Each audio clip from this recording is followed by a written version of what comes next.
Welcome back to this part of the model where we will be determining our returns section.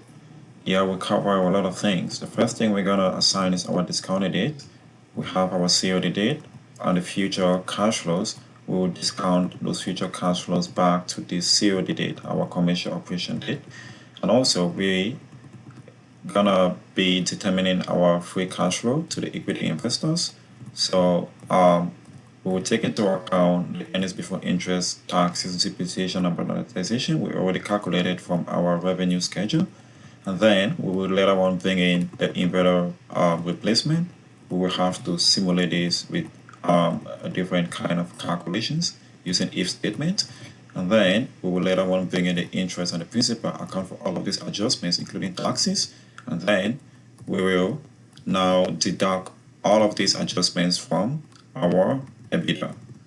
So we arrive at the free cash flow to the equity investors. So that's what we're going to be doing in this model. And this free cash flow to the equity, we will later on split it because this project is divided into two partners. It's a joint venture. So we have the limited partners and the general partners.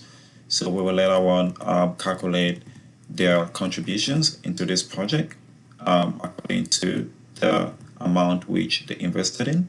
And then we will later on determine in the model the returns by investor type. So the limited partners, whatever they will get as a result of this project, and the general partners as well.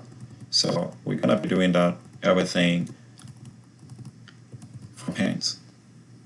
So now we want to begin with our date. We grab the COD date from our assumption section here, January 2020. So going forward, we'll assign the date from above. Date here, June 2020. Take all of these to the right to the end of the projected life of this project. And then the next thing we want to do is to bring down our EBITDA. We will make adjustments to date EBITDA. We bring that amount. We can also fill this to the end of the projected life. And then we are about to make adjustments to this EBITDA. So what are these adjustments? The inverter replacement. We will recall that at the beginning of this project, we had approximately $30,000 that was reserved each year for this inverter to be replaced. So we set up for the next 15 years that this inverter will be replaced at a time. So this project accumulated approximately $30,000 each year.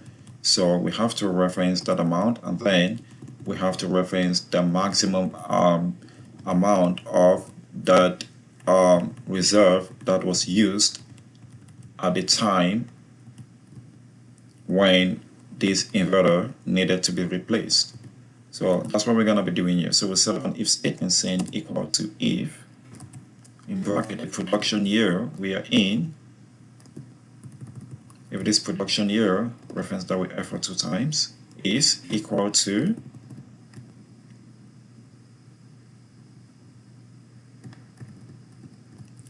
that 15 years, that is the year which we assume their inverter is going to be replaced, reference that cell with F4.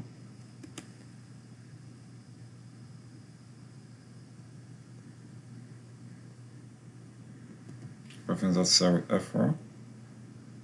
If our production year is equal to that 15 years or that 15th year, then what we want is we want that $450,000 because this is the maximum amount that we are expected to spend as a result. So anything more than that, we'll be spending less than that amount. So we want it to give us this $450,000. Otherwise, give us nothing, zero.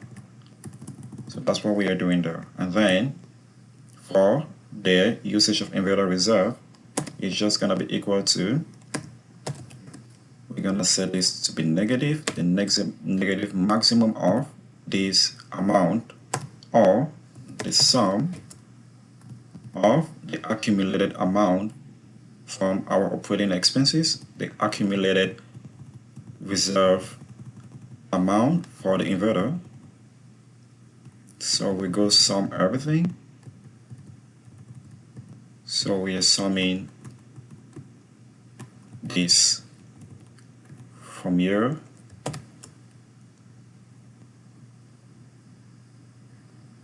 In order to sum that cell, we'll reference the first part with F4, and then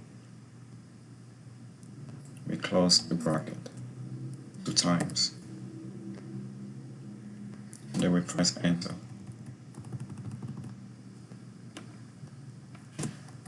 So that being said, you can now take this, copy it all the way to the end of the project life and paste it there. And if you scroll, we can see that this 450,000 on the 15th year is being used as we expect. But if we go to the usage of the inverter reserve, if we go here and we highlight all of that cell to the end of the project life, if you highlight everything and we scroll down, we see that that amount is approximately $518,803. So we are saying that this amount have been accumulated. The amount is greater than the maximum amount which this project was willing to spend for this inverter reserve. So that's why when we summed everything, we, instead of taking the minimum, we took the maximum, so that we are taking the negative of the maximum amount, which is giving us the minimum of whatever was accumulated here, and the $450,000 that we predicted to spend as a result. So that's exactly what we are doing here. So going forward, for the interest is gonna be equal to whatever we did from our interest and debt schedule here. We grab the interest there.